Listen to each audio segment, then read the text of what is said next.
டேய் வாடா. உங்களுக்கு என்னடா திடீர்னு என் மேல இவ்வளவு பாசம்? எங்க இருந்துடா உங்களுக்கு பக்தி?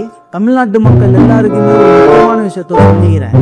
இந்த சங்கி கூட்டத்துக்கும் தமிழ் கடவுள் முருகனாகிய எனக்கும் எந்த விதமான சம்பந்தமும் கிடையாது. இவனுங்க 2026 ஆட்சிக்காக ஒற்றுமையா இருக்கிற தமிழ்நாட்டை பிரிக்கணும். அதுதான் இவங்களோட மோட்டிவ். அதுக்கு என் பேரை யூஸ் பண்ணிக்கிறாங்க. வடநாட்டுல சொல்ற மாதிரி ஜெய் ஸ்ரீராமன் இங்க சொல்லி பார்த்தானுங்க. ஒண்ணுமே செல்ஃபி எடுக்கல. இவனுக்கு இதே வேலைதான். நார்த் இந்தியால இந்த மும்பை மகாராஷ்டிரா பக்கம் போனானுங்கன்னா கணபதி பாபா மோரியான்னு சொல்லுவாங்க. இந்த பக்கம் வெஸ்ட் பெங்கால் பக்கம் போனாங்கன்னா ஓம் காளி ஜெய் காளி. கேரளா பக்கம் வந்தா சாமி சாப்பிடுவாங்க. தமிழ்நாட்டுல வெற்றிவேல் வீரவேல் சொல்றானுங்க. இந்த சங்கி கூட்டம் இருக்கானுங்கல்ல, இவனுக்கு ரொம்ப மோசமான கூட்டம். இவனுங்க முருகன்னு சொல்லிட்டு வருவானுங்க. அப்புறம் நம்ம எல்லாம் இந்துன்னு சொல்லுவானுங்க. அப்புறம் நம்ம எதிரின்னு சித்தரிப்பாங்க. அதுக்கப்புறம் ஒரு மசூதி இருக்கு. அந்த மசூதிக்கு இந்து கோயில் இருந்தது. போய் இடிக்கலான்னு கடப்பாறைய கையில.